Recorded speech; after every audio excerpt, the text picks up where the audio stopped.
Qu'est-ce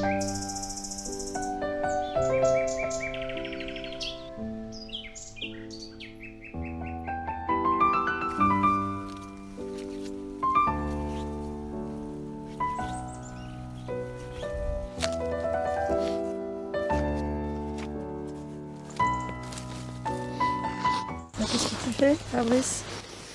Je vais planter. Je vais planter une holboélie que tu vois là. Ouais.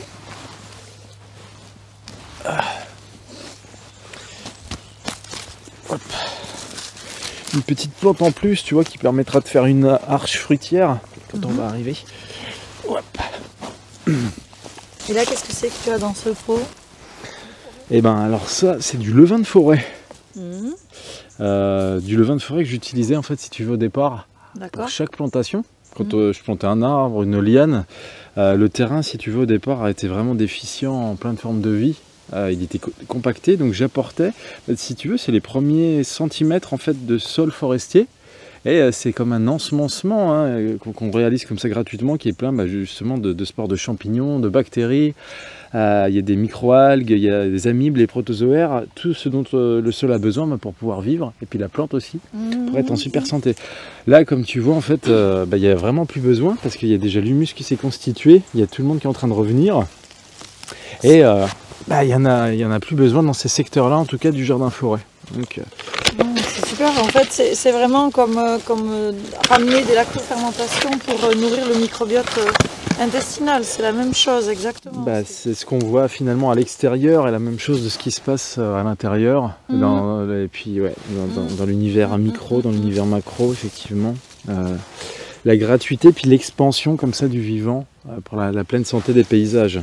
Donc ça va permettre à la fois la santé de la plante et puis ça rééquilibre tout le sol en fait. C'est pour ça que maintenant tu l'as déjà fait et en fait tu n'as plus besoin de le faire.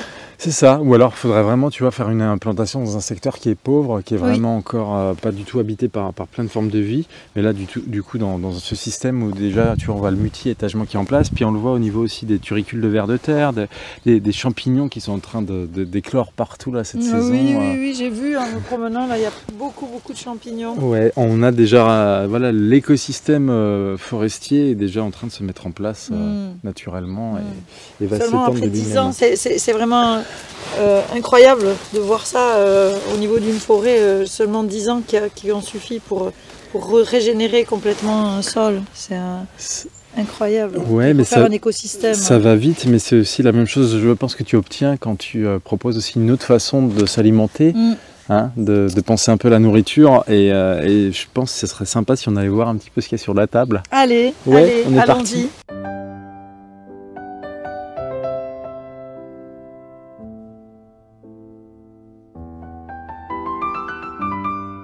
Alors, qu'est-ce qu'on a sur la table là? Petite récolte d'automne. Là, on tu a vas par nous exemple. Raconter tout ça? Ouais, là on a des feuillages de lavater, on a des amandes, des noix de torreya qui sont présentes, les dernières tomates qui résistent au sec. Ça va être la pleine période des kakis. Ah, ça c'est une très bonne période. Ouais. On dirait, tu vois, des olives, mais c'en est pas du tout. Ce sont des céphalotaxes. Céphalotaxe. Ouais, des productions d'un conifère qui n'est pas très connu mais qui va produire à mi-ombre. Là on a des noix de pécan, du pacanier à feuilles laciniers, des grenades rustiques pour pieds de mer. Pour pieds de mer c'est délicieux.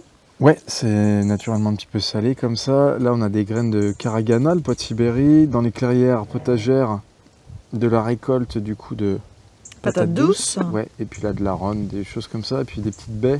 C'est la période de plein de petites baies comme ça qui sont nutritives, des aronies. Là c'est le citron du Nord, en plus du poncirus.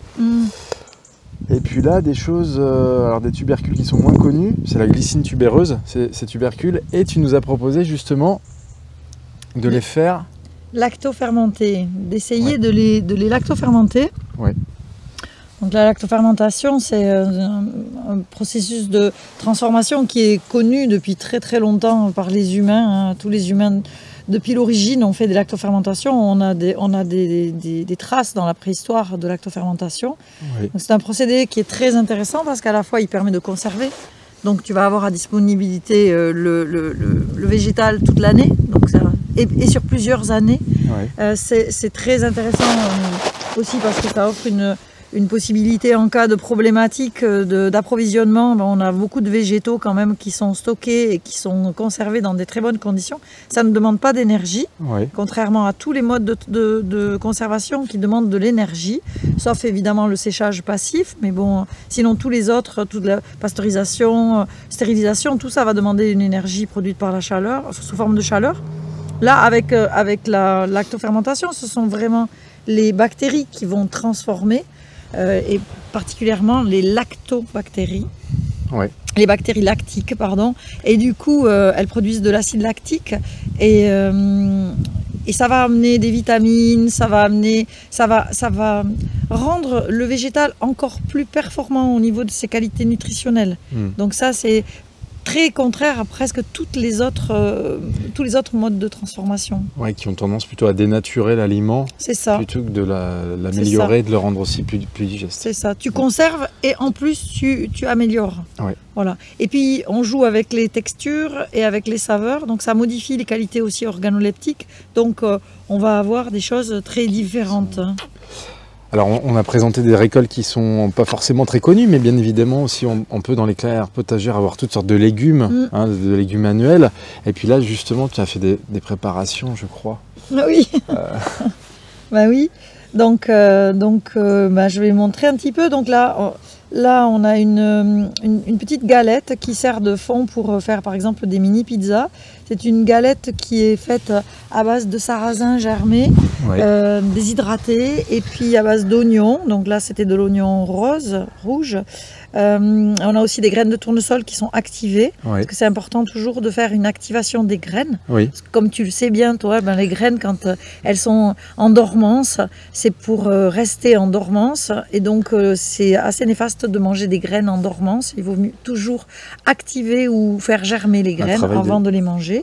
Ici, on a des mini steaks parce qu'on a fait des mini champi burgers dans le cadre du stage.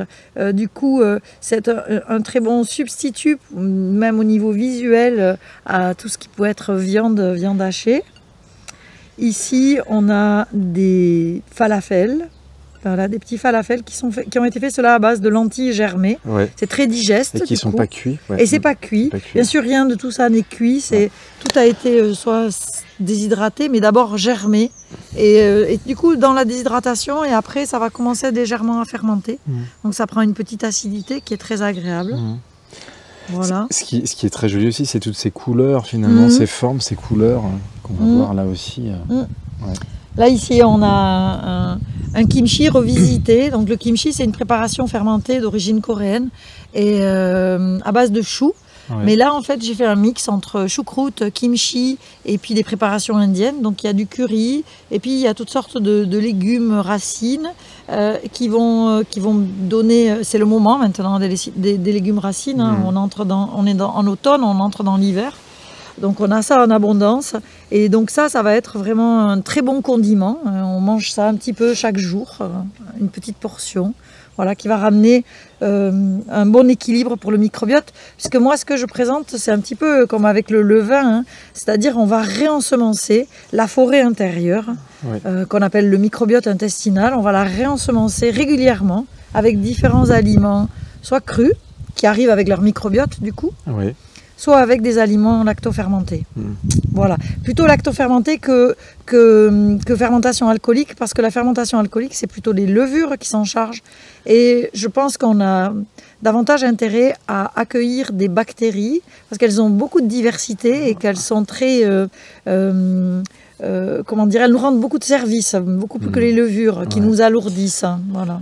En tout cas, c'est tous ces microbes, tout ce qui est comme ça très petit, invisible à l'œil nu, c'est quelque chose, à ton sens, qui est quelque chose de pas suffisamment mis en avant et pas assez valorisé dans la sphère de la santé, justement, de la pleine expression de la santé. Oui, dans la sphère de la santé, dans la sphère du jardinage aussi, parce que ce qui crée le sol avant les vers de terre, hein, avant tous les insectes, ce sont les micro-organismes, d'abord les bactéries, puis les champignons microscopiques. Ça, tu le sais bien.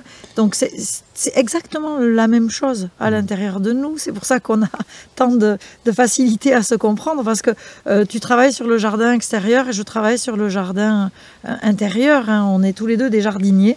Et c'est essentiel de prendre conscience de l'importance. On peut réparer finalement sa santé comme on peut réparer les paysages. Tout à une fait. espèce d'impact bénéfique qui est très peu coûteux et qui est efficace. Tout à fait, Quand tout à fait. on comprend comment le vivant fonctionne finalement, C'est ça. et on a une espèce de partenariat intelligent avec. C'est ça. Et qui peut aboutir à des cuisines comme ça qui sont à la fois nouvelles, étonnantes, Oui, très très bonnes, ce qu'on a pu découvrir au Oui. fur et à mesure des jours passés. oui. Et à la fois, c'est assez facile à mettre en œuvre. Au départ, évidemment, ça paraît très très compliqué parce que c'est comme tout, hein, quand on découvre une nouvelle façon de voir, une nouvelle façon de faire, on a l'impression qu'on ne va pas y arriver parce que c'est trop d'informations d'un coup, bien sûr. Et puis, on peut faire très lentement, on peut rajouter, comme tu le fais, un petit peu de levain. Ben là, c'est pareil, on peut rajouter un petit peu d'éléments lacto-fermentés comme ça, par exemple. Ouais, alors ça, c'est quoi? Alors ça, c'est une mer de kéfir d'eau. Donc c'est des grains, hein, on dirait du riz, un petit peu. On va ensemencer de l'eau avec un apport de sucre, soit qui va venir des fruits, soit qui vient avec du sucre cristallisé. Et on va nourrir donc ce SCOBY, c'est-à-dire, comme disent les Anglais, Symbiotic Community of Bacteria and Yeast. C'est une communauté symbiotique de bactéries et de levures qui vont transformer le sucre et qui vont produire de l'acide lactique. Cet acide lactique, pour moi, il est essentiel parce que au niveau des mitochondries qui fournissent notre énergie, c'est notre centrale énergétique cellulaire. Oui. L'acide lactique va être transformé en ATP, donc en énergie. Alors normalement, on donne du sucre avec les fruits, avec du sucre dans le pain, dans les pâtes, etc. Il y a du sucre et ces bactéries lactiques, ce sucre, il faut d'abord le transformer en acide lactique pour pouvoir le transformer en énergie. Du coup, là, ce sont les bactéries lactiques qui font le travail. Ce travail, ouais. Voilà. Ouais. Donc nous, on profite de leur travail. Avec une base alimentaire qui est en fait inspirée de ce que mangeaient et ce que mangent encore sur certains endroits de la planète les cueilleurs, préleveurs, un petit peu chasseurs pour certains. Une nourriture, on va dire, plutôt à base de feuillage, de noix, de fruits, de fleurs, hein, de tubercules aussi, des choses très diversifiées, alors qu'actuellement, depuis l'invention, on va dire, enfin plutôt depuis que l'agriculture s'est mise en place, on est plutôt sur une base de céréales et de produits laitiers, donc pas forcément optimum par rapport à nos besoins, à notre héritage aussi, justement, de chasseurs-cueilleurs, à l'ADN, et qui a peu changé, bien évidemment, au fur et à mesure. Alors l'ADN, très court.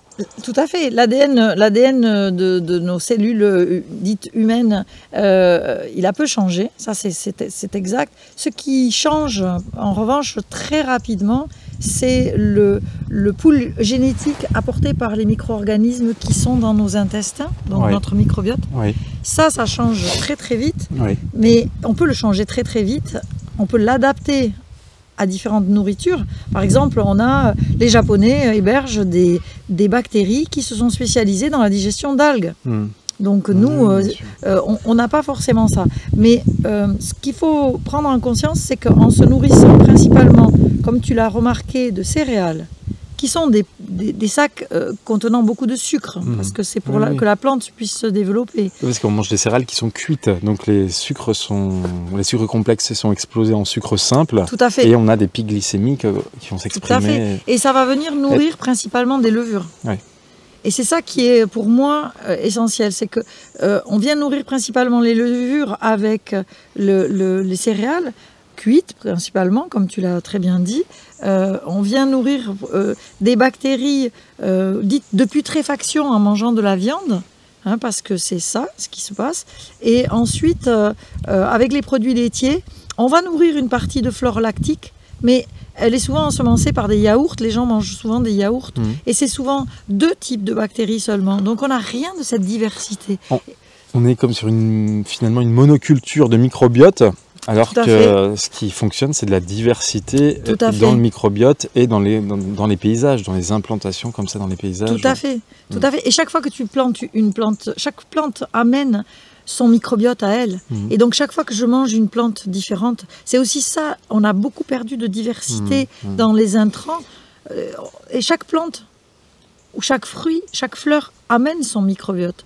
Donc régénère cette diversité.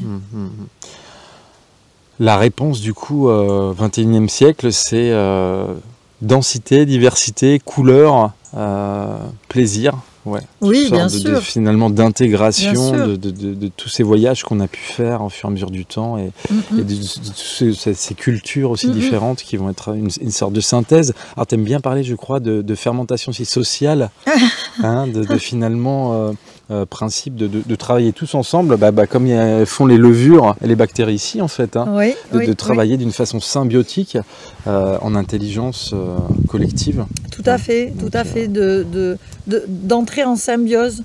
La symbiose au sein des relations entre les micro-organismes, on définit différentes relations et en gros on peut les classer en 2 camps. On peut dire que d'un côté on a des relations de compétition, de combat, de lutte, et puis on a de l'autre côté une relation de coopération, de synergie et de symbiose.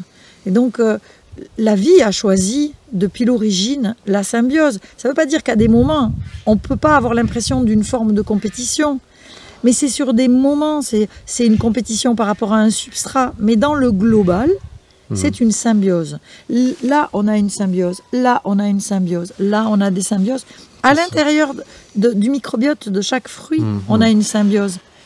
Comme on le voit d'ailleurs tout autour de nous, à l'échelle du sol, puis de l'extérieur, de l'expression spatiale, comme ça, une complémentarité dans les étages. Tout à fait. Il n'y a rien qui est rectiligne, il n'y a rien qui s'exclut.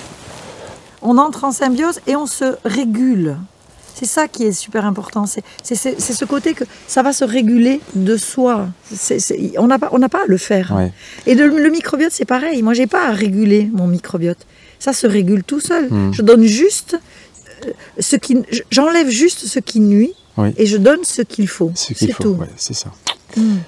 Ok, ouais. En tout cas, merci pour tout, Marie-France. Merci beaucoup Fabrice, merci pour ce magnifique lieu dans lequel on se sent si bien et merci de ce moment partagé, merci de cette symbiose, merci beaucoup, merci.